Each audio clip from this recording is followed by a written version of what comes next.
A blind knight that uses echolocation, viewing the dark, treacherous world through sound. Trapped in a dungeon keep, endangered by combatants, where hazards lurk around every corner.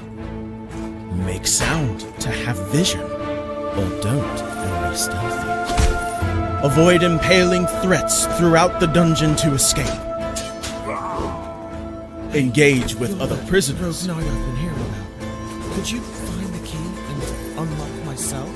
Free them to fight back with more allies. Let's take this guy. The dungeon labyrinth has many paths and even more traps. Struggle through the darkness to find your freedom.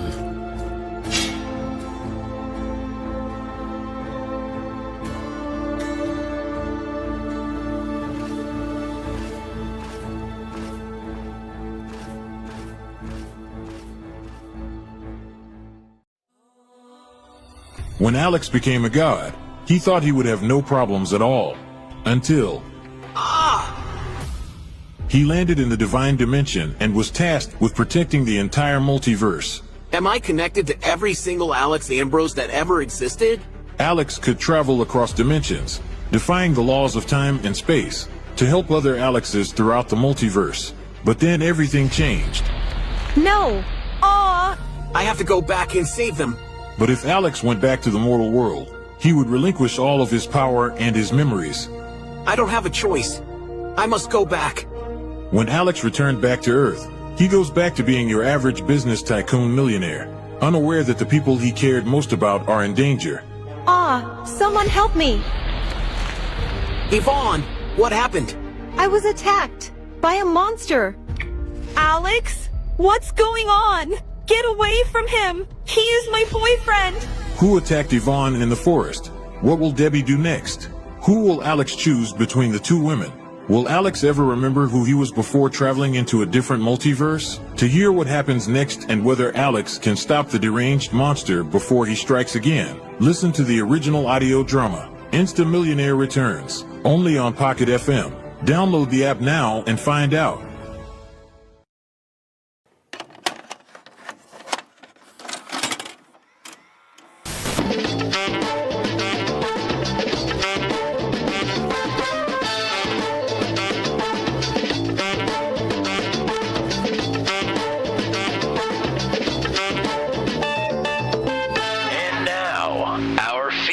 Presentation.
This is the Daredevil series from Circuit Spa Frankenshop, only on Turn 200.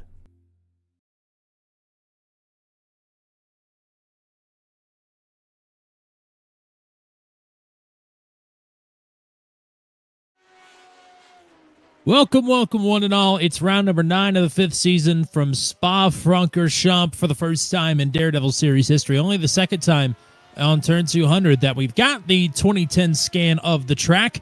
Of course, the cruel irony of this whole thing is that they just added a brand new version of Spa to the sim last week, and that's not the one we're racing here tonight, of course, because we've had this setup developed for this track and layout specifically. So we'll welcome in Matt Williamson. My name is Tommy Cook. Matt, very interesting challenge ahead of these 16 drivers here tonight.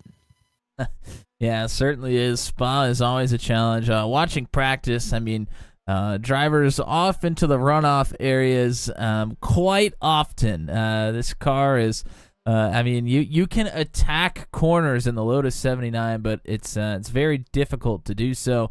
Drivers were having a very tough time in practice, so we'll see how that translates when we get to the actual racing here, but it's going to be a tough test for sure. Tonight is a very important night, not just because it's a night of Daredevil Series racing, but even though it's the penultimate round, the title could be locked up here tonight. There are a handful of people that are trying to make sure that does not happen. There certainly are. Let's take a look at the points. Things are looking a little bleak if your name is not James Watson, but let's take a look at the scenarios. Watson is currently up more than an entire race over Dakota DeMade, who is not racing here tonight. So DeMade is going to fall out of the championship hunt from second. So next up would be Christopher Hill. Hill needs to finish better than James by at least 75 points. If both of them finish inside the top 10, that should be fairly easy to do. Or I should say, as long as Christopher Hill finishes ahead of Watson and inside the top 10, should be able to do that to mathematically give himself a chance at the championship next week. Brody Gunter is going to have to score 400 points over James Watson. Of course, this is only going to get those two to the within 1,000-point mark. They would then have to basically win the finale next week, and Watson would have to finish dead last or not finish at all or not start at all. So that's very difficult to do as well. Victor Aldrich is still in it. Camano and Schlosser still technically in it as well, although it would take an extraordinary set of circumstances for them to be able to get their way to the championship, let alone give themselves a shot going into next week. So all things currently looking up James Watson's way, but this is the Daredevil series, and we have seen some strange things happen in the past. Yes, we have, and for here tonight at Spa, James Watson says his absolute ceiling, this is a direct quote, his absolute ceiling is a third place on the podium. So he thinks he has room to fall underneath that. The two favorites tonight are the two drivers that are on the front row, Brody Gunter and Christopher Hill. They both realistically need wins. Mathematically, they just need to outperform James Watson. Hill literally just needs to finish ahead of the 39 to have some kind of a shot at it next week.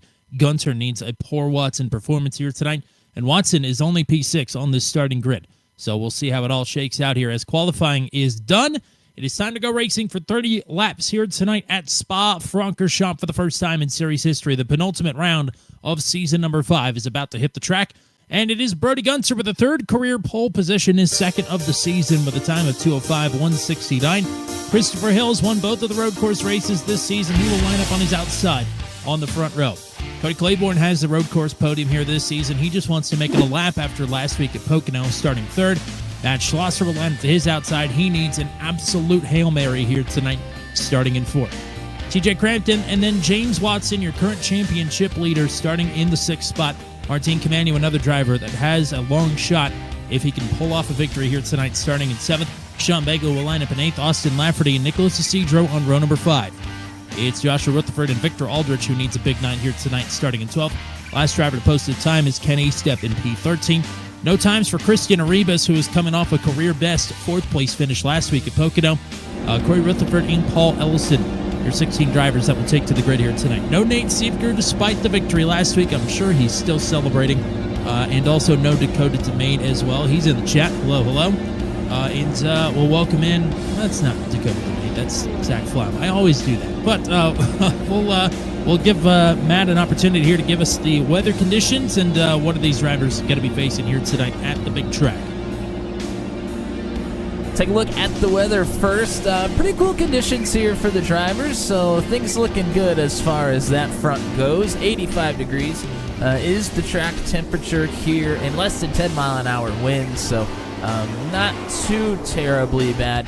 We got 30 laps around Spa-Francorchamps here tonight. No fast repairs as always. The fuel capacity is at 25% as always as well. But I think tonight that means it may be a 2-stop race rather than a 1-stop race. So pit stops in this car, pretty difficult. They're going to have to make 2 of them here tonight. So you're going to have to be on it on pit entry and pit exit.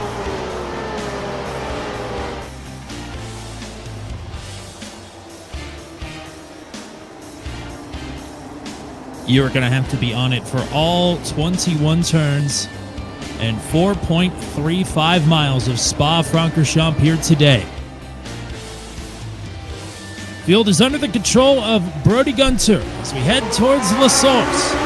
Green flag. Hard braking on the tight right-hander.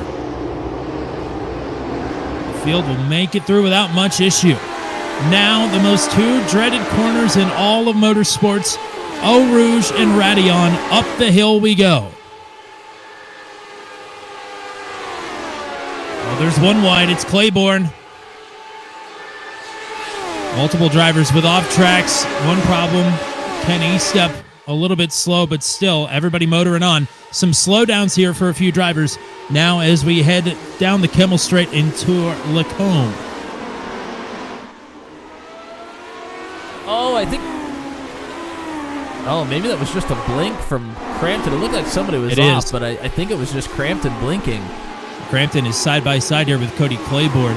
Nicholas Isidro out multiple positions here as Watson has had to serve a slowdown. Gunter's still leading the field here, back down the hill. This seems like a place Isidro would do well as long as there's no incident. Typically has a lot of pace here on the road courses. We like to monitor the incident points throughout the race. Only 2 drivers after not even a full lap are rocking a 0X. Lots of off tracks going to happen here tonight. Certainly.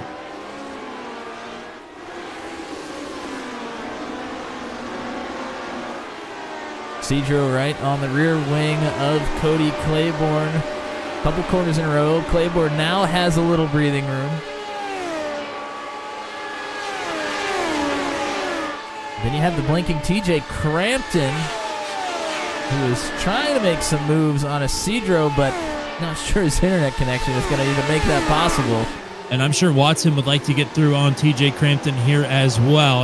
There's a big lunge to the inside for Martin Camano to overtake on Sean Begley. Oh, there Begley's into now the dropped chicane. out. Wow. Lots of problems for drivers and internet connections here. Yeah, Begley's not coming back, it doesn't look like.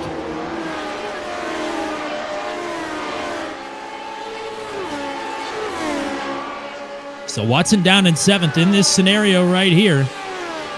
This would be... Oh, John Begley is back. It looks like he elected to pull over into the first turn. It took a while, though. Austin Lafferty with a problem down the Kemmel Straight. And is going to keep it rolling. I think he had some contact, though. Gunter leading. In this scenario, Gunter and Hill would both be within a mathematical striking distance of the championship next week. Christopher Hill wants to get to that lead and take off here. And if he does that, as Gunter a bit off track there, if he does that, Gunter still would be in, but not by much.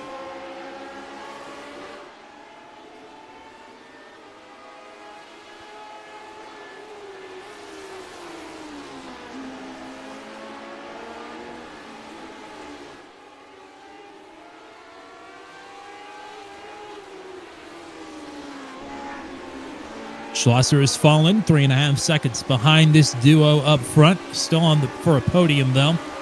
Cody Claiborne riding in 4th. Isidro is faded away to a 2.25 seconds behind him. But Isidro's got company with Crampton and Watson. Crampton might go for a look here around the outside. He's trying to get to the outside to maybe set up the inside. He is going to take a look. It's one way to do it through Blanchimont, headed to the chicane. As Gunter clocking the purple lap up front, still can't quite shake Christopher Hill, though. And Isidro can't shake Crampton. Crampton will go for it into La Source. Crampton's connection has been pretty good for the last lap here, so looking strong to try and take 5th away from Isidro. Well, these two do not want to be side by side into Eau Rouge and Radillon, and I think Isidro realizes that, backs out of it, but will look to pick up a slipstream down the Kemmel Straight as they both nail two of the hardest turns in motorsports.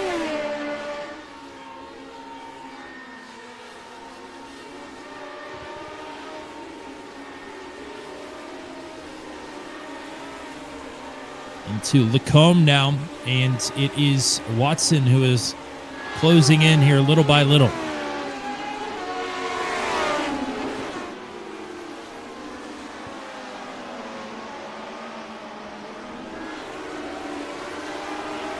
We were here for Formula Super Series not too terribly long ago. It's interesting to see the differences in those cars and the 79s here. I think the stark difference is the length of the cars. I think it's a little bit easier to navigate with the Lotus 79 because it's a lot shorter than the Formula Super Series is. Or the Formula, yeah, you got what I was saying. The Super Formula, yeah. Super Formula, yes, thank you. Less power behind this car as Gunter has had a problem. He has gone off into the gravel, will give up the lead. Don't think he made any contact with any barriers, but that is new leader Christopher Hill up front.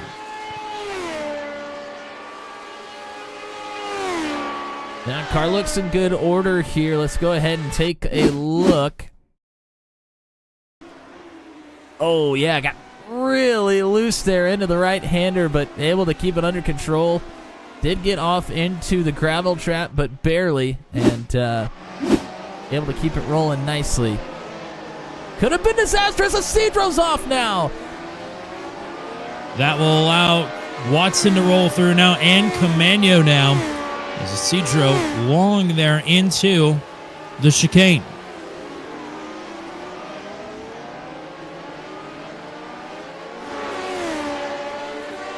Those final two turns are also extremely, extremely difficult. Yes. Especially in this car, you talk about the differences. This car likes to be light. And that sharp left, the final turn on the circuit, does not like a light car. I would say as this race goes on, there are going to be multiple self-spins in that section. Most certainly. And it's easy to get into that section too quickly as well and then try and overcompensate the right-hander, and then it messes your whole entry up to the left hand. It's just a very difficult complex there. So with the problems for Nicholas Isidro, James Watson is now nearly 2 seconds behind TJ Crampton, but is in the sixth position, chasing Crampton in 5th. For Gunter, he is 3 seconds behind Christopher Hill at the front of the field. I think Hill is benefiting greatly from not being in dirty air. I think he had the speed for Gunter maybe, but I think dirty air playing a big factor here in the Lotus 79. Further back in the field here, we got a 4-car battle, all for 12th. Corey Rithford has it right now. See Begley, who has come back out on the racetrack after the near disconnect. He's right here in the heat of the battle. To your point about Hill, Gunter is closing in on him a little bit. He's lit up 2 purple sectors in the middle of this lap, but still with a ways to go. I would not want to give Christopher Hill some clean air, that's for sure. Cody Claiborne in those final 2 corners took a look to the inside in the right-hander and then crossed over on the left. Is going to be on the outside and actually clears Matt Schlosser to 3rd before they even get to the first corner. So Schlosser now off the podium. Claiborne is on as Kenny Stepp has a problem into the chicane. He is spun. Purple lap for Brody Gunter in P2. I think E-Step may have had some contact with Sean Begley, as I'm showing 4X between both of them.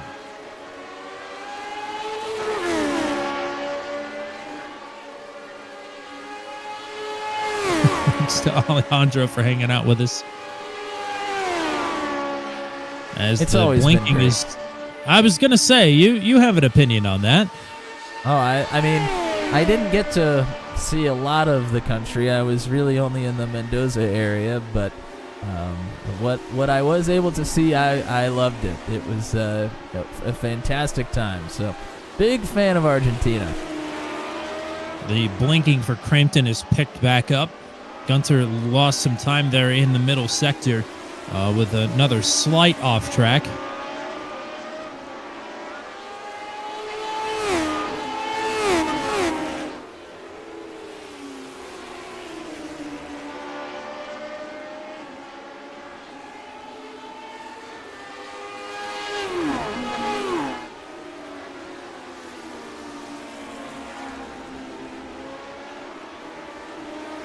Things have kind of spread out a little bit here.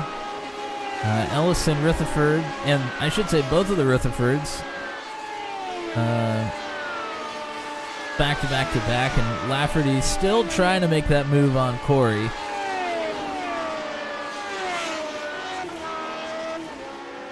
And James is behind Crampton still, and Crampton is back to some heavy blinking here.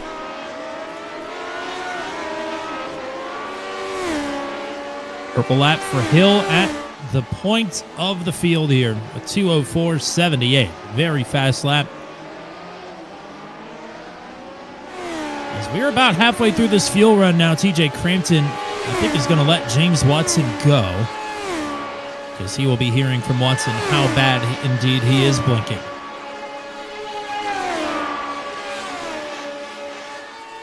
And again, maybe not. He pulls right up again on the Kemmel straight here.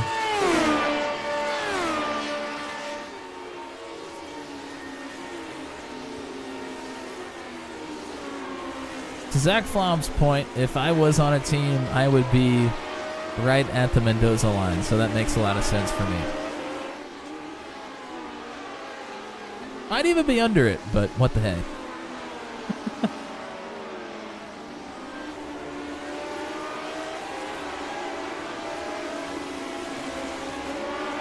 Looks like Ken has had another problem further back. Still rolling good, though. Doesn't look like really any damage. Closest battle on the racetrack is right here, the one we've been watching between Watson and Crampton, and Martin Camano in this as well.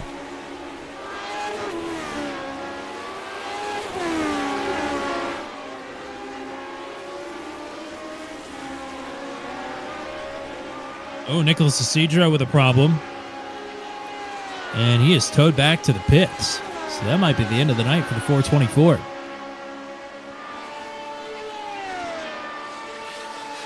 Nick has had some issues on the road courses this season.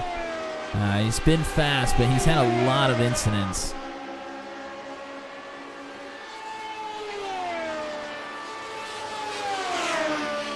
Last time around, Gunter a couple hundredths of a second quicker than Christopher Hill, but still 3 seconds behind. As we're halfway through this first fuel stint, approximating some stops to take place between laps 11 and 12.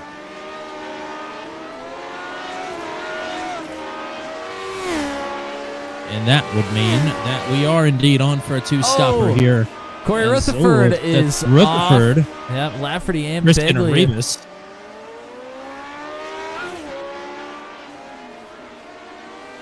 So a couple of drivers with problems there into the chicane.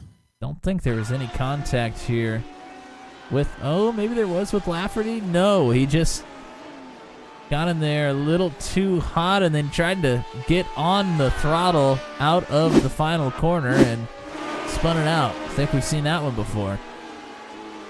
And we'll see it again, no doubt.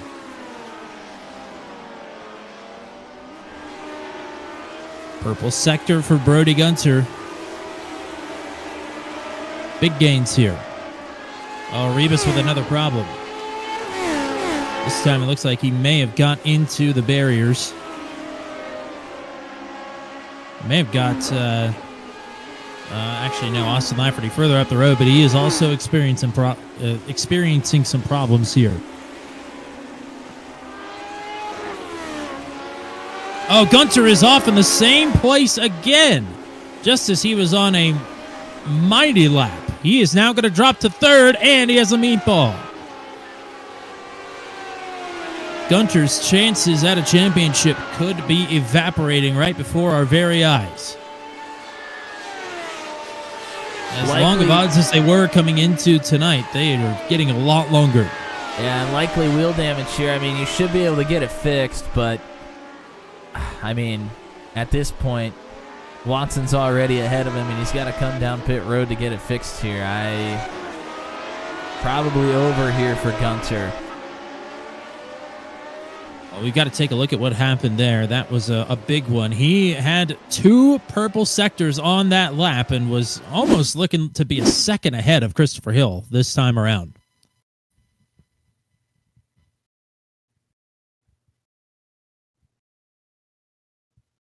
Yep, and looking at it here,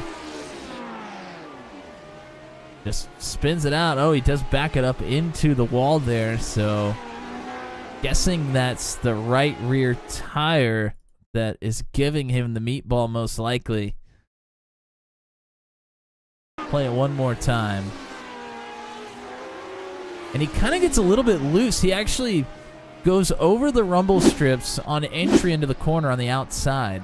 And it looked like it kind of made him loose when he turned down into the right. Kind of looked like that's what set it off. It's, I mean, difficult to tell from our angle, but it definitely looked like the rear kind of kicked out when he went over the strips there. Listen, Rebus's night is over. He will pack it up.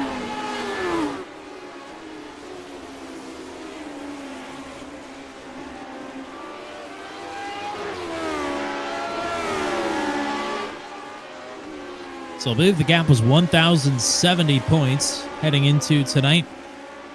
As, Cody Claiborne from second has just absolutely destroyed the car. His race is over. That thing snapped on him in a hurry. And this is what I was talking about earlier. This is what we saw in practice. Drivers having all sorts of handling issues.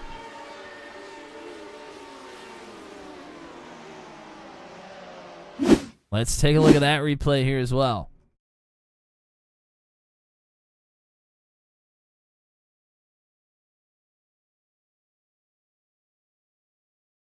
And Claiborne gets a little bit wide through the gravel trap, then overcorrects to the left, straight into the tire barrier. And that is all she wrote. It is so inviting to push out of that turn. It is just crazy. I believe that's Paul Frere corner there. It's so easy to push out of that turn. That's actually Stavilo. I had so many practice laps where my lap ended at that turn for that exact reason. Just on the gas a little bit too early, into the grass, into the gravel, and it's impossible to hang on after that. Corey Rutherford's had a problem. He is facing backwards down the old pit straight, but we'll get it back in motion. So now it's Christopher Hill with a 14-second lead on Matt Schlosser, and it is James Watson here in third. Watson behind Schlosser, Crampton behind Watson, and Camano about 2 seconds back from this group of 3. So Watson said his ceiling tonight was going to be third. Well, he's got second lined up in his crosshairs here.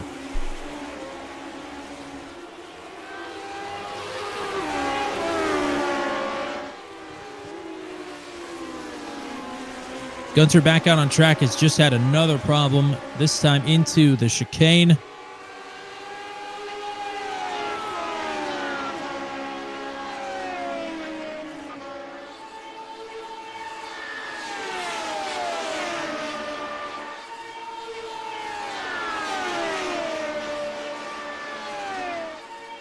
Oh, problems for Corey Rutherford once again. He is backed it into the barrier now. And he is going to tow back to the pits. His race might be over here. This has proven to be a tough test early, and we still got a long, long way to go. Tonight's race is going to clock in around an hour, and we are not 20 minutes since the drop of the green. All problems. Joshua Rutherford is spun into the chicane.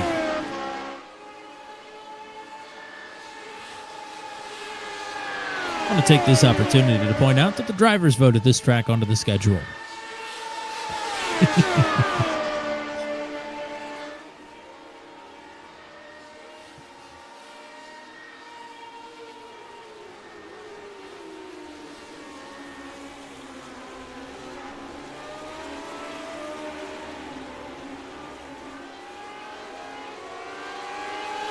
We've been watching the same battle for a majority of this race. It's been the closest on track. Crampton behind Watson. Both of them caught up to Schlosser here. Let's go ahead and go on board with Watson.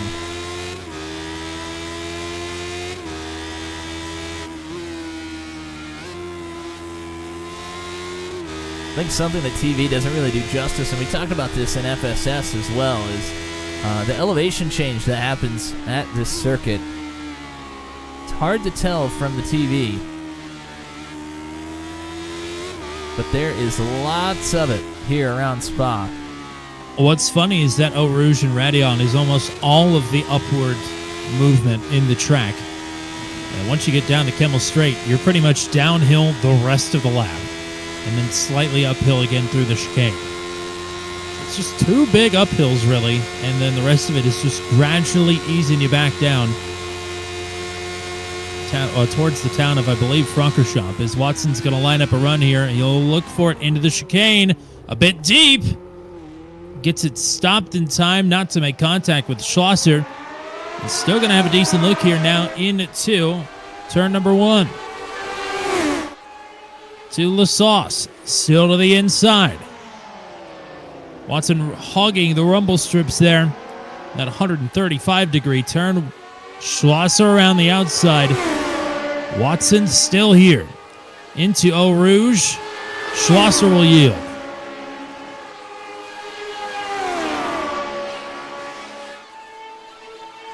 Well executed for Watson. Now Crampton might take a look at Schlosser here.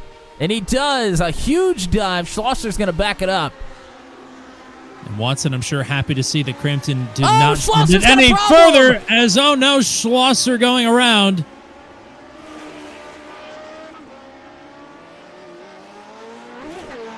Wow, don't Into see a Malmedy. mistake. Do not see mistakes like that out of the 400 very often. Certainly Especially not. not on the road courses. I think TJ Crampton may have thrown an oil slick at him or hit him with a green shell.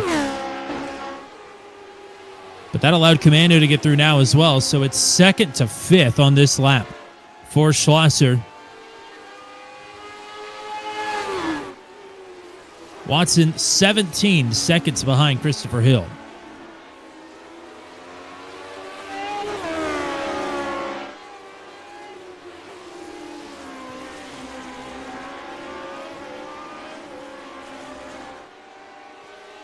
And as it stands, it would be a gap of, I believe, 870 points heading into next week if Watson were able to bring it home in P2 and Hill were the race leader, or the race winner, rather.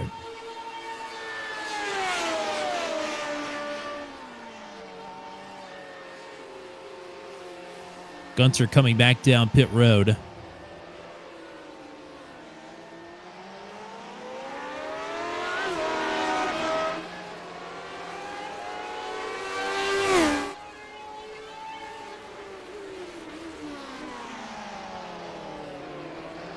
Not far away from pit stops for fuel here. Should be happening on this lap. Haven't See shown the if 101 very much here. No. Haven't needed to. Victor Aldrich is coming in this time.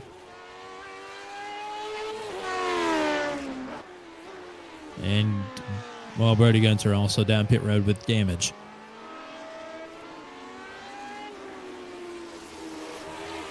Yeah, we've seen this song and dance before from Christopher Hill. Massive walkaway victories on a lot of the road course races. Most notably Suzuka and Brands Hatch Indy, the two largest margins of victory in series history.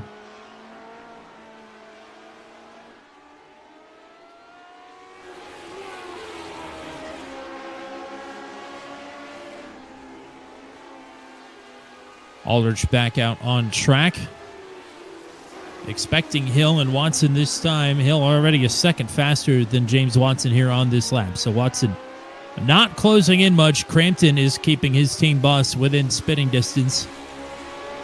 So a little over half a second behind.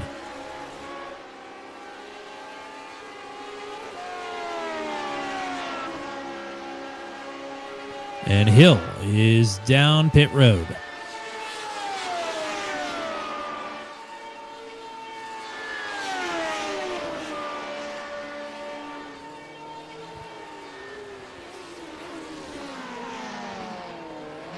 Here comes Watson and Crampton.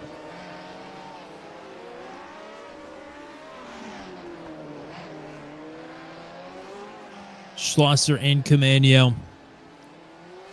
Yeah, fuel capacity is about 12.8 laps. You don't want to risk that any more than you have to. You could probably save 0.2 on a lap here, but why? Why would you want to?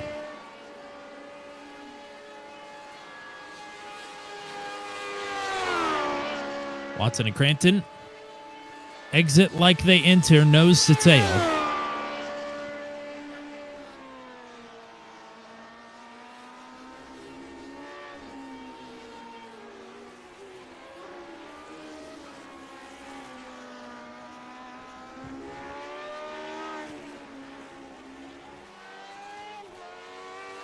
No issues for anybody getting on or off pit road thus far.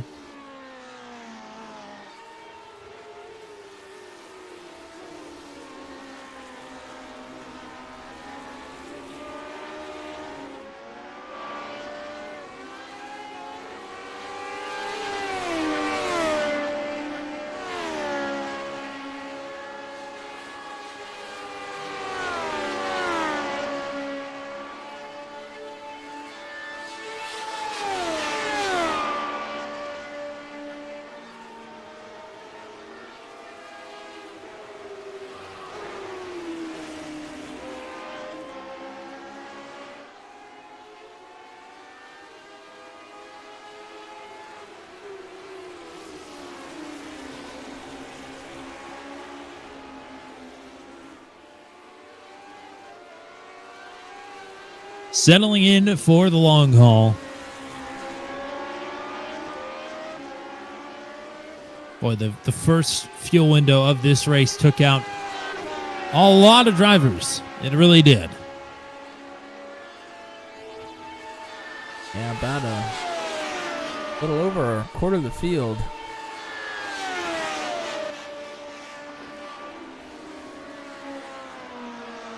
Watson and Crampton have been the consistent battle throughout this one, but there's one brewing between Sean Begley and Victor Aldrich for 8th here. Outlap for James Watson, only 0.4 of a second slower than Christopher Hill. And Crampton had a faster outlap.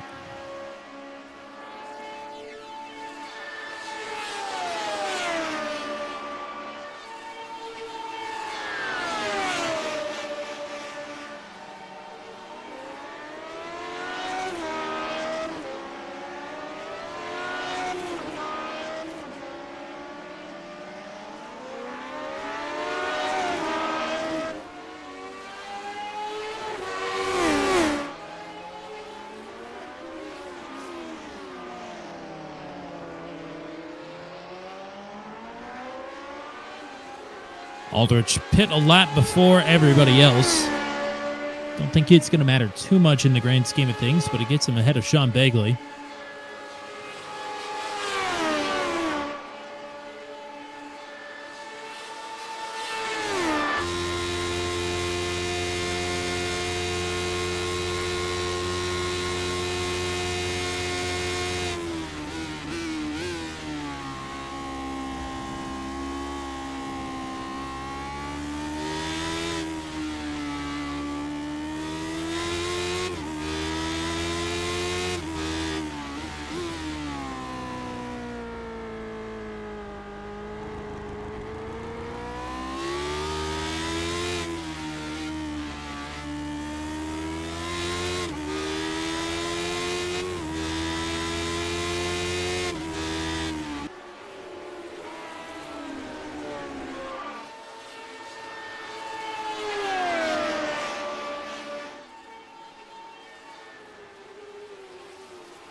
Going with some traffic to work through. First up, Corey Rutherford. That'll be his last driver to work through here for some time, and we'll do it pretty easily. Camano, who was once attached to Watson and Crampton here, has faded about 6 seconds behind, but still riding in fourth. Schlosser now over 4 seconds behind Camano. They're all chasing Christopher Hill. As Crampton, I think, being nice and letting Watson have this spot because he has looked like at multiple points he has had the pace on the team boss. And continues to kind of ride behind him. I mean, that would make me nervous. You just want to let him through? Yeah, I think so. I mean, but Watson needs the points. Yeah, where they stand now, I mean, Hill would be in the battle still next week, but it would be a tough ask. Yeah, Hill basically would need to win because it'd be 870 points behind, or something close to that.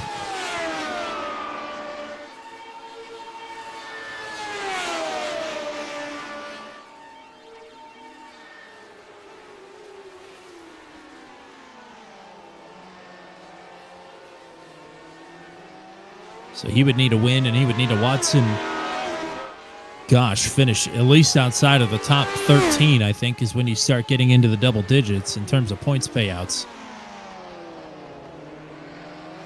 And truth be told, we don't know if we'll have that many people next week. We're not guaranteed any certain number of cars, so it's a tough ask, but mathematically it's possible, and Christopher Hill has run well at Gateway in the past. James Watson struggled a little bit at Gateway last time we were there.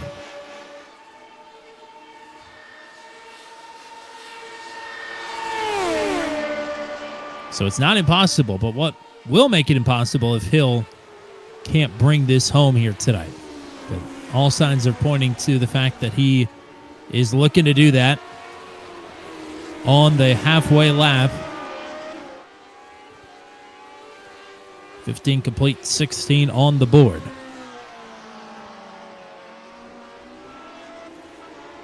Aldridge Begley still somewhat close here, still inside of a second. And that is for 8th. Joshua Rutherford just clocked a personal best lap, and he is trying to track down Paul Ellison, who's running in 6th.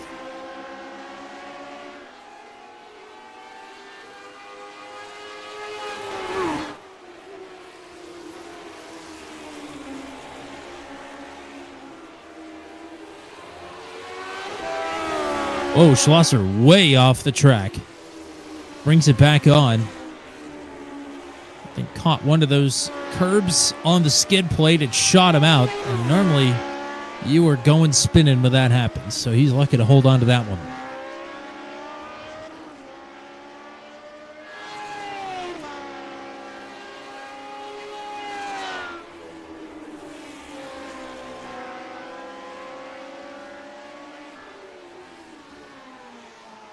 Crampton riding pretty close to Watson into a hard braking zone here. Yeah. That's all I'm saying. It's going to take one very easy to come by a mistake, and they're both not going to be loving the situation that they're in.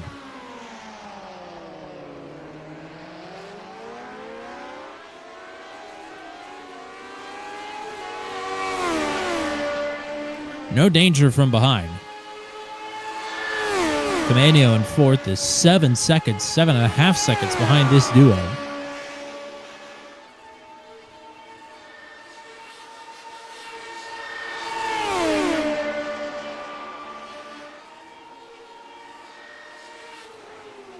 Still with one final pit stop here in a couple of laps. As I think Sean Begley and Victor Aldrich both had problems there into the chicane. Begley seems to have gotten the worst of it. He was half a second behind. Now he's 5 seconds behind.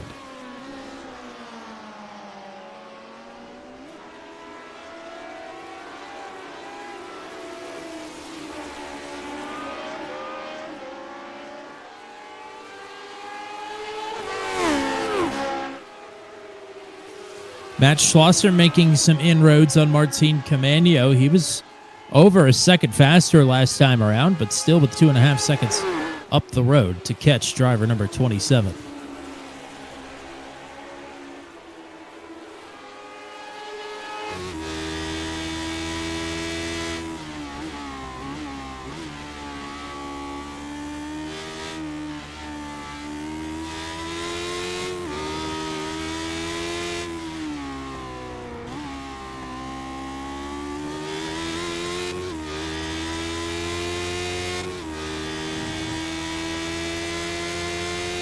Not too sure Camano didn't just get off the track a little bit as well, so Schlosser should be inside 2 seconds next time they cross a sector line.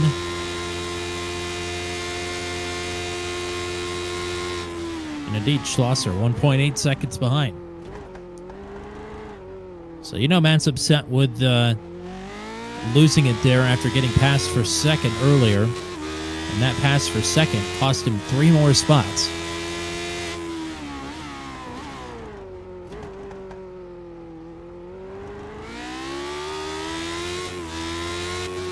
On board with Schlosser here, you saw him through that final corner, really had to tiptoe it through there.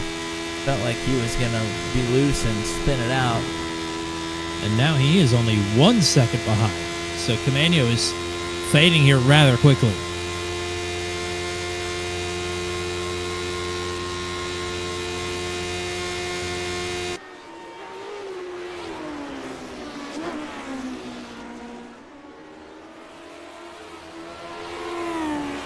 Joshua Rutherford has caught Paul Ellison. That'll be for 6th.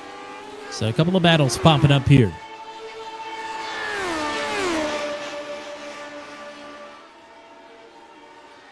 Camano not quite able to hold it all the way down to the inside rumble strips there. As Schlosser continues to close in 3/4 of a second behind for what would be the battle for 4th. Camano off the track. And Schlosser going to close right in. Here goes Matt Schlosser through to P4. And Schlosser and Camano entered tonight in the same boat.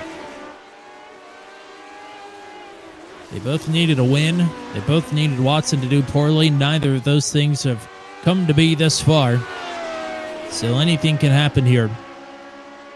12 laps to go for Christopher Hill with a 23-second lead. That one developed rather quickly. Let's take another look.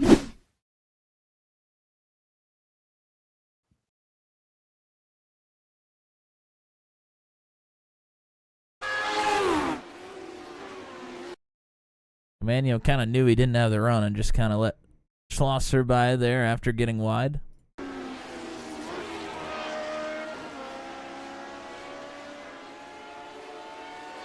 Oh, I didn't see the big bump that Camano had over the rumble strip there either.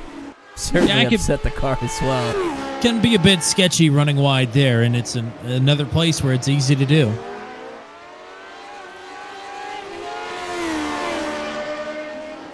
Well, the good news for James Watson, he's clocked a personal best lap. The bad news is it's 9/10 slower than what Christopher Hill did up front.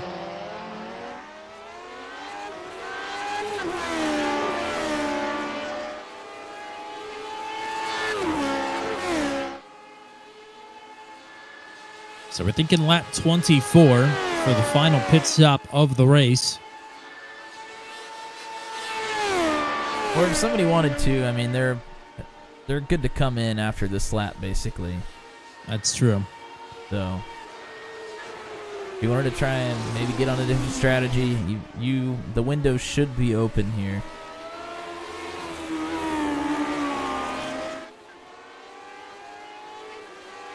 Not sure it's going to be much of a difference maker, but if you want to try and throw a Hail Mary on something, maybe Schlosser will try it.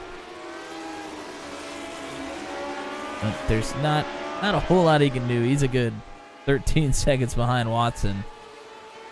Not sure if you were watching it on the broadcast or not, but Joshua Rutherford has gotten past Paul Ellison. I'm showing an off track for the 55 as well. So that is one spot gained for the 64. He has quite the gap between he and Camano, however, about 24 seconds, which is about the gap from Watson to Hill right now.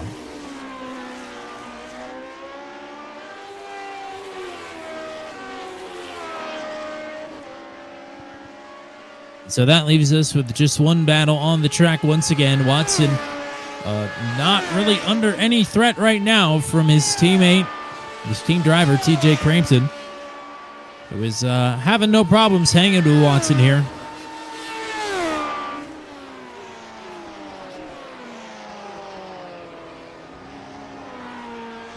Even just the 100 points he would lose if Crampton got past him would open up multiple other avenues for Christopher Hill to win the championship in St. Louis next week. That's so this Madison, seems Illinois to you, Tommy. Okay, thank you. Keeping me honest here.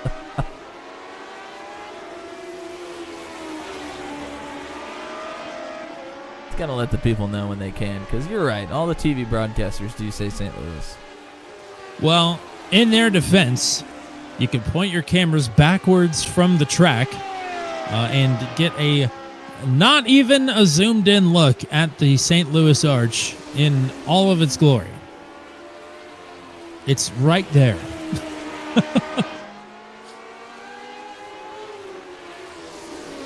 But yes, it is in Illinois. Alejandro wants to see a little in-car shot for Martin Camano. Let's go ahead and give it to him. And again, this is not the reskinned version of the track, but it's still Spa, and it's still Lotus 79. It's a great lap.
This downhill section is so difficult. Very treacherous. And you see Martin, I mean, there is runoff area there. That's nothing out of the ordinary, but so easy to get too wide there. And this is the turn, of course, that Camano let Schlosser by after having the issue pulling out wide.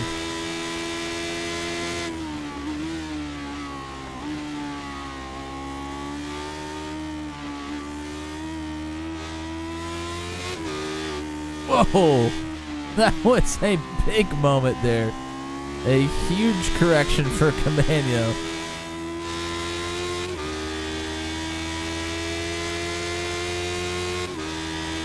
I don't want to alarm anybody in the Team Watson Racing camp, but Matt Schlosser is faster than Watson and Crampton right now.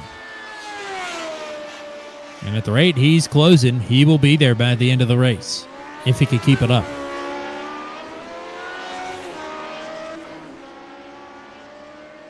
Be interesting to see how team dynamics play out there between Watson and Crampton as well, if Schlosser can get to them. Well, I'm sure Crampton will be defending. I rather get the feeling that he is the bouncer at this moment in time. Not much to bounce at the current moment, but that is seemingly going to rapidly change if Schlosser can maintain the pace that he's on.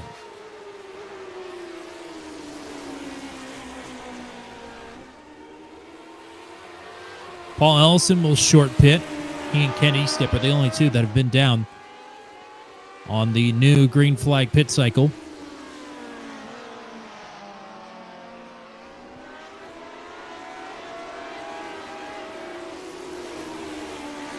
Purple sector for Christopher Hill. So he is still going awfully fast. Not to anybody's surprise.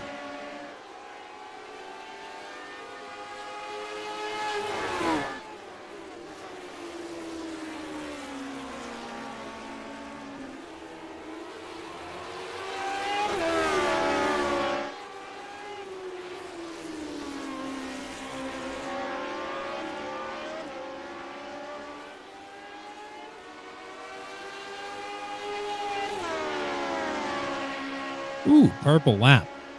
2:04.40.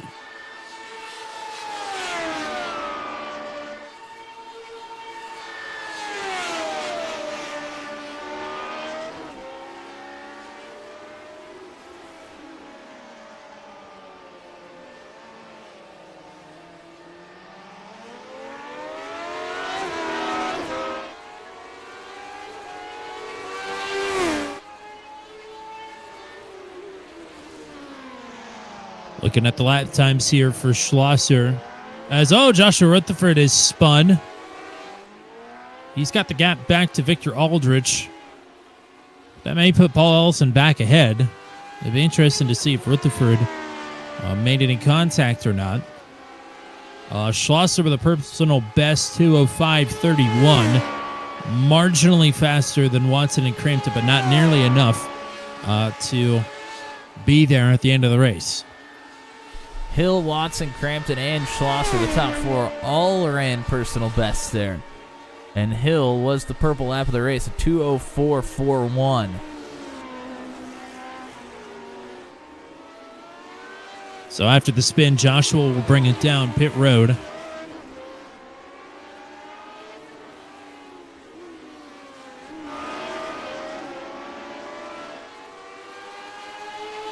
And Joshua sends it long into the box as well. I think Ellison's going to get back through on him, and he already has.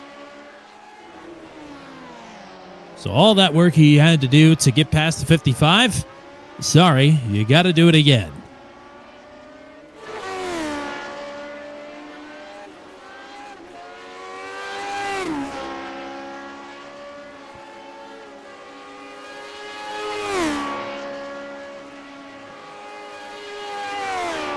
Should see most of the rest of the fields come in either this time around or the next time.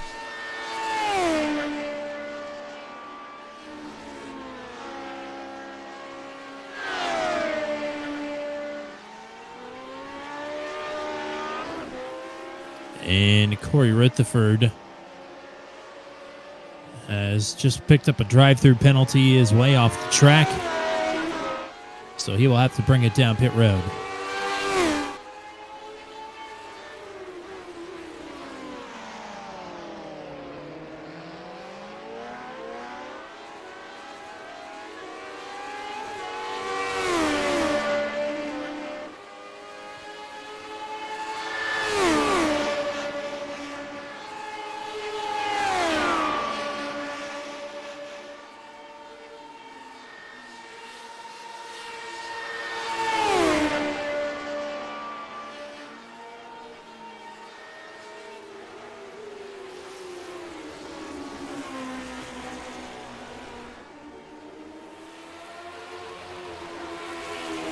Rutherford down pit road to serve the penalty.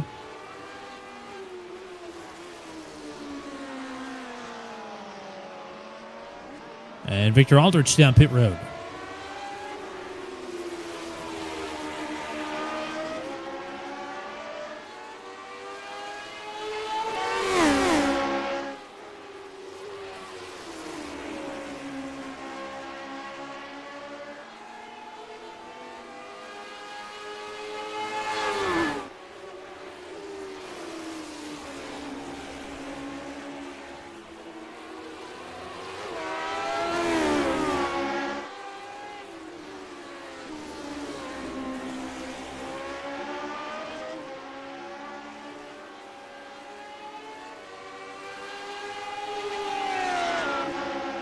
Oh, Corey Rutherford hard into the barriers. I think that is going to be the end of the race. Christopher Hill down pit road here. Yeah, Hill with a 30-second advantage will bring it down pit road. Watson and Crampton will have to follow as they are about out of fuel here.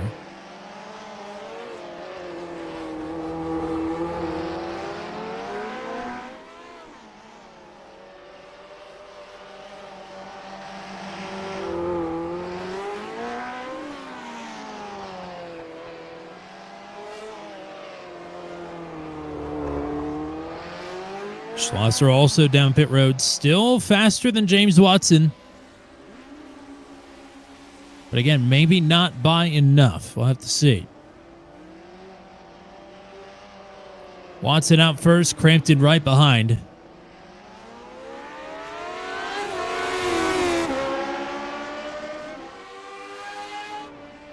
See what the gap is for Schlosser.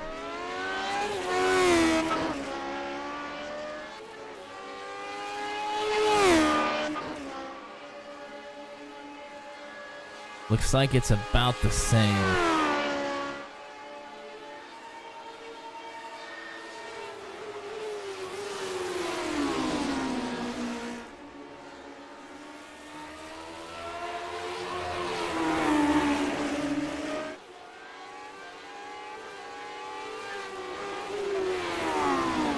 Actually, I think it's grown a bit. It was down under 8 seconds. Now it's a little over 8 seconds. As I think Martin Camano had a bit of a problem, is back up and going again. Maybe just dipped the tire off into the grass. So he's still comfortably in fifth.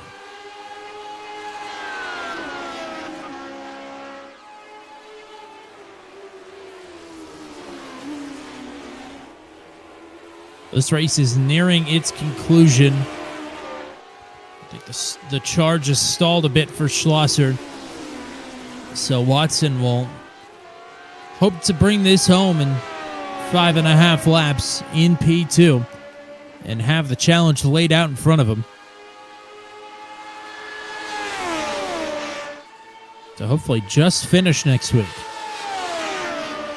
But if I do recall, he lost the TNT Shock Championship in one of his seasons at Gateway in a very similar fashion with a comfortable points lead and got wrecked out of a race. I'm sure, even though it's a different league, that will linger in the mind.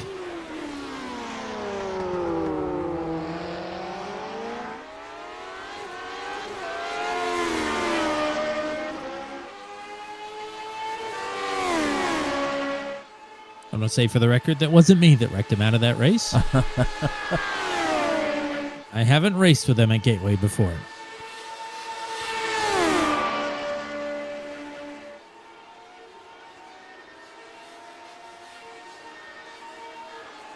Christopher Hill coming up on some more lap traffic. This will be Austin Lafferty.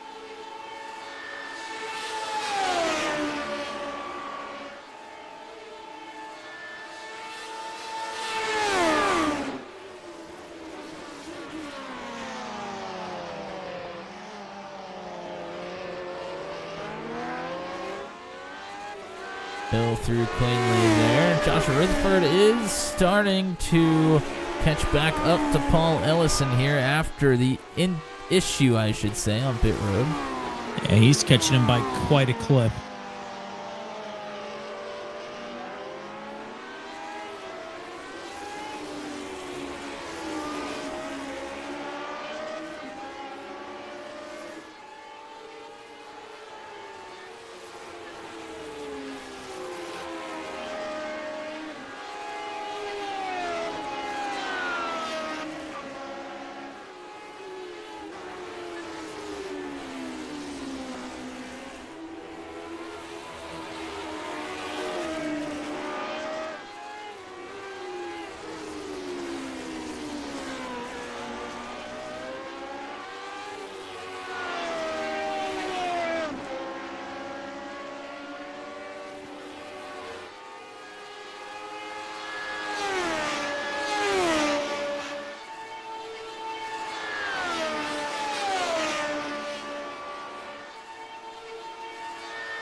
Everybody's struggling out of that final corner. Josh had to get off the throttle nearly all the way to keep from spinning it out and lost about half a second that he had made up. Still plenty close here, half a second behind. It's just to update you on Matt Schlosser. He just cracked the 9-second barrier once again. So without something disastrous happening to these second and third place runners, he is not on for the podium. It looked like he might have the pace to catch up here in the closing laps.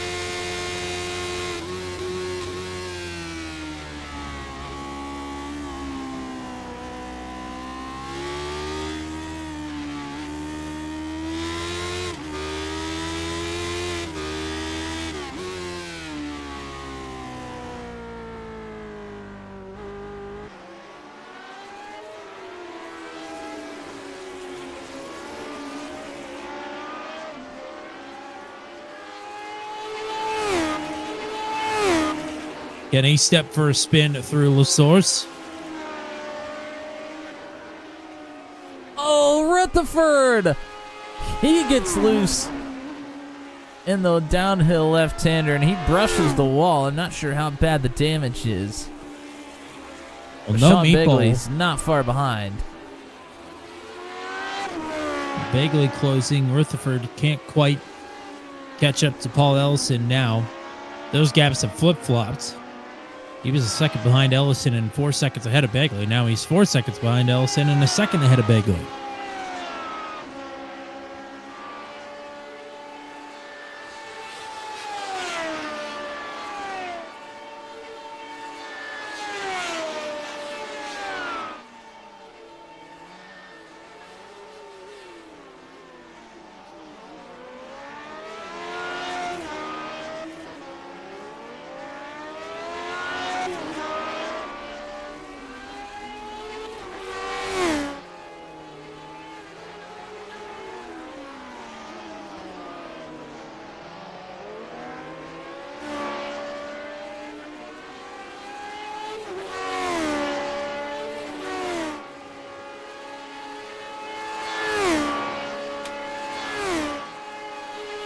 Still not convinced this battle for second is settled. And it could have serious implications, especially if it happens to go wrong. I don't know. Crampton has been tucked in, like, with no room to spare, basically pushing Watson down a couple of straights and hasn't even attempted to even look at the inside. 8.7 miles to go. You can't get complacent now, that's for sure.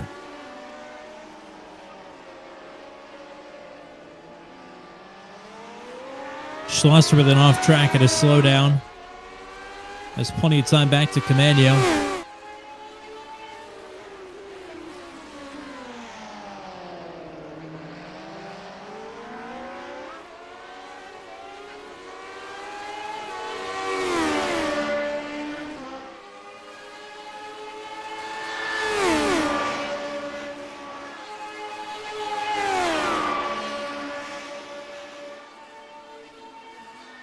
One of only a handful of races to crack the 1 hour mark.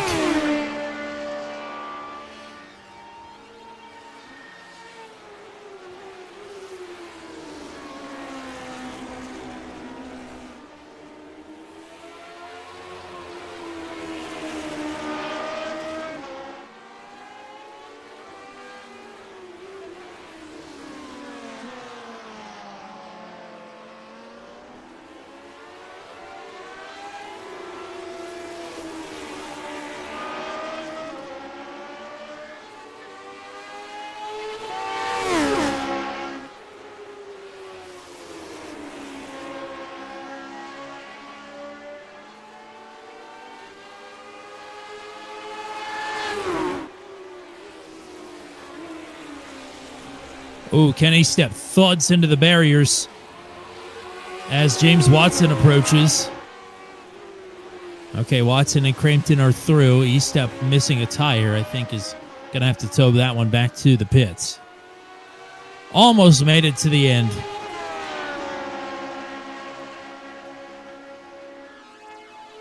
as Christopher Hill is on the final lap.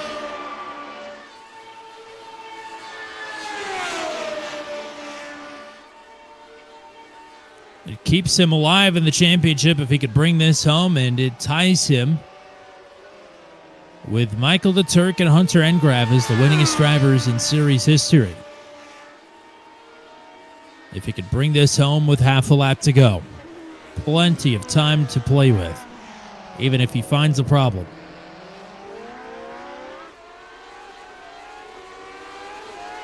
I think we're going to find out right here if Crampton is attempting to make any passes. He has been awfully close to Watson through this section of the course all night. DIRTVIsion ready on one final time. Down the Kemmel Straight, Crampton closes inside of a car length. He'll look out to the right.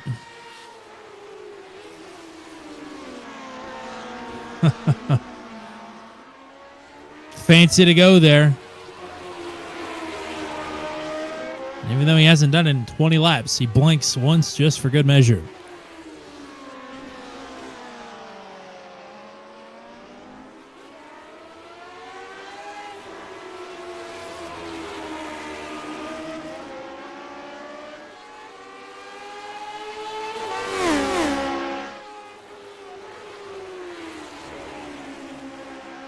Watson way off track there. Yeah, a little bit wide. Oh, Blink. that was a big one. Through the chicane, Christopher Hill did exactly what he needed to do here tonight. He will pick up a series record-tying 6th victory, and Christopher Hill will fight for a championship at Gateway.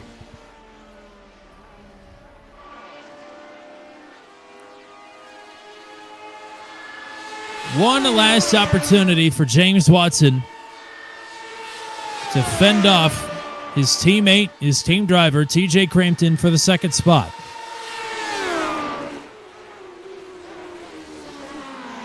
Although Christopher Hill will fight for the championship next week, it is James Watson who is firmly in control of this championship battle. Watson will take an unexpected second tonight, and TJ Crampton will round out the podium, his first with the Daredevils. And the celebration already underway and already done for Christopher Hill. Got to it just in time to hear that motor blow. Oh, my. Oh, God. Matt Schlosser is dead. Wow. Yowza, as the kids say. Is that what they say? In the 90s.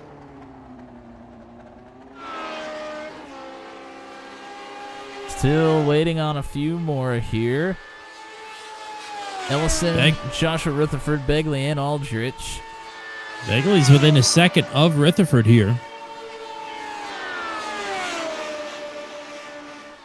But is out of time as they hit the chicane, barring a mistake from the 64 of Rutherford. And Rutherford will hang on. Ellison, great job on the road course here tonight. P6, well done. Rutherford 7th, Begley at 8th. And the last driver to finish will bring it across the stripe here. It'll be Victor Aldrich. And his championship hopes are over, as are Comanios, Schlossers, and Brody Gunters, who was an early retiree from this race. So we'll give you the full finishing rundown here after 30 grueling laps at Spa-Francorchamps. It is Christopher Hill with a 6th career Daredevil Series victory that ties him atop the board with Michael DeTurk and Hunter Engrav. A 7th win next week could be big for a number of reasons. More on that in a minute. James Watson will finish in 2nd. He said his ceiling tonight was 3rd, and he has busted through the ceiling. TJ Crampton could have taken that 2nd position away, but he will settle for a podium here with the Daredevils, and a well-earned one at that.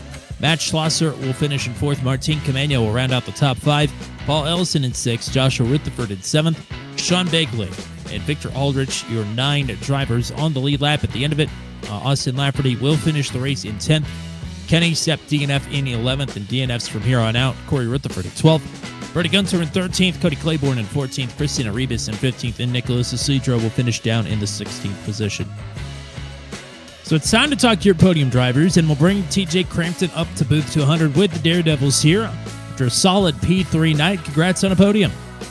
Thank you. It's a long time coming. I'm actually more happy that it came on a road course and not an oval because I like road courses better than ovals. It's we have a lot more ovals than road courses, so it just makes it that much more special when you could pull one off. And let's be real here. You certainly had the pace to get through on James Watson and take a second place here tonight. I did. For most mid-run after that first stop, I kind of was struggling. I was kind of all over the place, and he would get a second ahead of me, but luckily the toe was so strong that I could just stay with him. And we lost Camano and Schlosser and the other people who were behind us. And I was worried about Camano. If I lost the draft, he was going to catch me. But then for some reason, I guess I saved my tires better towards the end and caught up to James. It was not papaya rules to extent, but it was Watson rules, a little different. I know he's fighting for a championship. I didn't really want to pass him, but I want to put on a show for the fans. And, I was like, I'll just give it a try on the last lap and tried to race him as clean as possible. And we had a fun battle. Would have got him if I didn't mess up the entry to E-Rouge and Radion. So a little disappointed, but, podium's a podium, especially in the Daredevil series. This series is so competitive, and I'm not the best with this car. So to just get a podium in general out of attrition, I'll take it. This was a tough one here tonight. Matt, what do you got? Yeah, and first of all, congratulations, but you just touched on kind of what my question was going to be. You said the word attrition, and I was going to ask you how difficult it was out there and where you felt like may have been the most difficult section if there was one. So I don't know turn names as well as some people, but the double right complex, after the right left before the second long straightaway, that is my hardest part, but it's also my favorite part. It's a blast to get through, but it's so hard to get it right. And when you do get it right, you don't go wide and slam in the bottom of the car on the curb. So that's my hardest but favorite part of the track. But yeah, a lot of the curbs you cannot run over, or else it'll just destroy the bottom of the car and the ground effect, and then you could also spin out. So keep off the curbs, low gear, and just ride. And that's what I did. Well, great job here tonight. Glad we could get you a podium. Who do you want to thank? Who do you want to shout out? Yeah, everyone at Team Watson Racing and James. The team is awesome. And all the team sponsors, Martin Sports, Boomer Button Boxes, and National Racing Network. And then my personal sponsor, Redline Oil, who sponsors me on my midget. So, we'll have to shout them out and hopefully get another podium before the end of the season. Then over. All righty, partner. Congrats on a great run here tonight. Hopefully we'll talk to you again next week at Gateway. Thank you. All right, we'll bring in the Season 3 champion, the current points leader is James Watson. And he now knows that it's not all locked up heading into Gateway next week. But still, great night for you. After you said last week your ceiling was third, you'll take a second place here tonight, I would imagine. Yeah, it was a kind of a nerve-wracking start because I kind of ballsed it through Eau Rouge the first lap because Cody messed up and cut it super early, and I followed him with it, and I got to slow down, so I lost some spots, and I wasn't sure if I was going to be able to get them back, but thankfully I was able to make some passes and got a little bit of luck with Brody having an unfortunate night. So yeah, I will absolutely take this. First couple of laps, that was a nerve-wracking 30 laps, I would imagine, but the first couple of laps in particular, the field is all there. They're all still pretty close together, especially that first trip through Eau Rouge and back down the hill for a couple of the tighter turns. That had to be nerve-wracking and unsettling a bit. Yeah, you're just hoping that I don't screw up and plow into someone, hoping that someone doesn't screw up and plow into me, trying to make sure I don't lose too much time to the cars ahead as well. It was I knew that Chris was going to be winning this race the whole time, so I knew I was going to have to damage control as much as I could, and it was getting pretty nerve-wracking there at the early bit, being only like 6 and being like a ways away from like P3. Be like, man, this is gonna be another huge point hit. Screwed up another road race, but yeah, things really ended up coming together throughout the race, and then it just became like, okay, don't choke like you did at Brands Hatch. And, making sure I hit my marks lap after lap, not screw up. And like, it's really easy to wreck here, a lot, especially with a lot of the exit curbs. The car will bottom out super easy if you just go a little bit over the exit curb. So it's kind of holding your breath the entire last half of the race. And this was a long race. Like we did nearly 3/4 of the actual F1 real race, life. yeah. Yeah. So be like, just trying not to have that one mental lapse of exhaustion. Yeah, this race was definitely 5 laps too long, and that's my fault. But Matt, what do you got here for James? Yeah, congrats on a good run here. I mean, you came in kind of knowing what you had to do, and you accomplished just that. So going into the finale, it's much of the same. You know what you have to do. We'll still have pretty sizable points lead. It's just not wrapped up. I mean, what kind of practice do you put into this final week, and what are your thoughts going into the finale? I remember when we ran the All-Star race here a couple of seasons ago. It was basically similar to how Old Phoenix and Iowa ran this season. Really hard to pass. Dirty Air was a killer. So the bulk of my practice is qualifying and making sure that I can qualify up towards the front and at least stay with Chris. But it's going to be tough because it's going to take a long time for the tires to come in, and cold tires, tight cars is not my strong suit. So I'm just gonna pray that I can get a good qualifying result and just kind of keep where I need to be and not panic and do too much. Well, great job here tonight. Like you said, mitigating the points hit that you were going to take with a hill victory. That happened. Nicely done. Who do you want to thank? Who do you want to shout out? I got to thank everyone at Team Watson Racing Setups. Use code WATSPIN39 for 10% off at checkout. I got to thank Chris Graham of the National Racing Network, Boomer Butt Boxes, Martin Sports Sim Racing Apparel, ZS Designs, and Dizzy V Designs for putting together my paints, and my folks watching at home.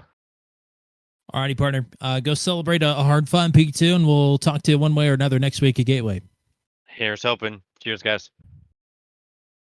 Alrighty, Christopher Hill will join us here in Booth 200 as a 6-time winner in the Daredevil series. Puts him on the top of the board with Hunter Engrav and Michael DeTurk. Esteemed company. And another huge victory here tonight for you in multiple capacities. Congratulations. Thank you. Yeah, it was a good run there. Was a little bummed that Brody ran into some trouble there because we were having a little fun for a while there. But then I guess I think he had a bad downshift in that corner because I made that same mistake a couple times in practice and it caught me out pretty good. So yeah, but it was nice to get another win. Was wishing it was a few more positions ahead of James, so we had a chance at the championship next week. But yeah, no, it's been a good season on the road course at least. So, well, you do have a chance next week. We'll get to that here in a second, but I do want to ask you about this because, I mean, once again on the road course, you make it look easy, 34.5-second margin of victory here tonight. But this was not easy by any stretch of the imagination. This car looked a handful at times for everybody, considering the fact that only one person finished the first lap with a 0X.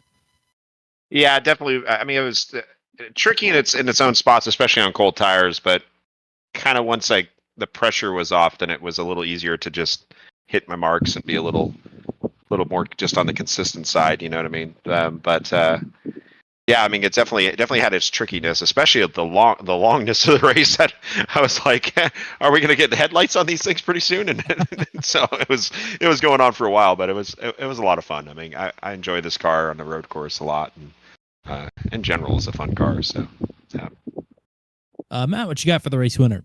Yeah, congrats. I mean, you did what you had to do tonight. You knew that you were going to have to put a win up on the board, and wherever James finished, that's kind of what you got, and you did your part. Just so happens that James finished second, but you still do technically have a chance next week. You can go get another win, and if James finishes, I don't know, I think maybe outside the top 17 or something like that, I think you might still have a shot. So how do you attack next week in the finale? Well, I mean, I got to go for the win. I mean, that's absolutely the only chance I have, and yeah, I think I'm like 800 points or something behind, which in this series isn't as much as it sounds, but yeah, I think he's got to be quite a ways back there, like I don't know, 9th or 10th or at least if I win, for me to be able to catch up. So I don't know. We'll see how it goes. I mean, no matter what, I'm happy with the season. I mean, it's been a lot of fun, and if James takes it, then it goes to a deserving champion, and sure would like to get lucky for a change on this series, because I've had a couple seasons that I've been in the running and then just things haven't gone my way. But hey, I'm still enjoying it. It's still one of my favorite championships of the year. So sad it's coming to a close so early, but even though it's not early, but you know what I mean. So. Well, great stuff here tonight. Congrats on another victory, third of the season for you. Who do you want to thank? Who do you want to shout out? I got to thank James and the gang there, the Team Watson Racing. They're great guys to work with and race with and all that kind of stuff. And all the setups they've got out of the Team Watson Racing shop, it's definitely worth giving it a go if you're looking for setups. I was going to mention Precision Racing Instruction. That's my company. We do instruction in the real world and in the sim from time to time. And so if anybody's looking to get faster or anything along those lines, hit me up. Working on some exciting stuff, which I still working away on. Hopefully we can get the book released sometime in the next month or two, and a couple other things. And so we'll let you guys know when that comes around. And other than that, thanks you guys for putting on the series, and looking forward to the season finale next week. So. Yes, indeed. Congrats on win number 6. We will talk to you one way or another next week, and best of luck in the week to come. Thanks. Have a good one. The number Matt Williamson is 10th. If James Watson can finish 10th or better, no matter what Christopher Hill does, the championship is his. Hill will need to win with Watson finishing in 11th, and anything after that will have to bust out the calculator. But hopefully one of the two of them makes it easy on us. Certainly that is, for somebody like James Watson, who has the record in the series for consecutive top 10s. The streak is now over, but it sits at something like 30-plus races. Watson, ultra consistent. He has not been stellar at Gateway in the past. Christopher Hill, statistically, also has not been that great, but has been running well at Gateway and not gotten the finishes to go with it. On paper, this could be a very interesting championship battle next week. But even if it's not, it's still a race at Gateway, and it's going to be awesome. Yeah, Gateway, I mean, it's one of those tracks that you wouldn't expect it to be as special as it is with the Lotus 79, but the action is plentiful there in Madison, Illinois, just outside of Missouri. And it's going to be a great venue to cap off the season here for the Daredevil series. And having that battle between Hill and Watson, two of the best here with the Daredevils, that is going to be something to keep our eye on for sure. Watson, of course, like you said, just needs to get a top 10, and he has had more than plenty of those. So he just needs to come in and execute, and it should be his, but Hill is hoping that is not the case. So everybody make sure that you tune in next Wednesday night for the finale of the Daredevil series here for this season. Shout out to everybody that was in the chat with us here. Joshua Rutherford and Ken Eastep were here after the race was over. Alejandro, Sebastian, and Boris were cheering on Martin Camano. And then Zach Flaum was here as well. Thank you guys for tuning in, chatting with us. And anybody else that was watching, We greatly appreciate it. And we got another stream, or broadcast, I should say, for you tomorrow. Yes, indeed, Max V, CNC Home Designs Truck Series Playoffs. Tomorrow night, round number 2. Or I guess it's round number 1, race number 2. I got to get used to saying that. From Watkins Glen, we go left and right. I believe for the final time this season, as they're not going to run the Roval on the schedule. They're going to run the Charlotte Oval instead. So one last road course for the season, Watkins Glen tomorrow night. Somebody else could lock themselves into the second round of the playoffs following the 155 of Mike Milfeld and his big win last week at Atlanta. So catch us tomorrow night, 9:15 p.m. Eastern Time for some good old-fashioned trucking. Then we will be back on action on Monday night from the Homestead Roval, I do believe. And that will be an exciting one. Catch us at 8:45 p.m. Eastern Time for the Go Squadra Formula Super Series. Tuesday night, the Venom Truck Series regular season finale from Indianapolis will be live at about 8:15 p.m. Eastern Time. And that will lead us into the season finale next week from Gateway for just the second time in series history, not counting the All-Star race. That will be a fun one and a very interesting championship battle all the way down to the end, and a great race, as it always is. 8 o'clock p.m. Eastern Time next Wednesday night for what has been a great celebration of the Daredevil Series races past. 8 out of the 10 tracks on the schedule this season have been run in the past. Spa is the only new road course addition. Something tells me after tonight it probably won't be back on the Daredevil schedule for quite some time. But we will see how it all goes and all shakes out next week at Gateway. Thank you to the drivers once again for all coming out and racing with the Daredevil Series. Thank you to the GOAT, the one and only Mr. Matt Williamson. That's all we got for you here tonight. Until we meet again here from Circuit Spa-Francorchamps, I am Tommy Cook saying so long, and congratulations to Christopher Hill on a record-tying 6th career Daredevil Series victory.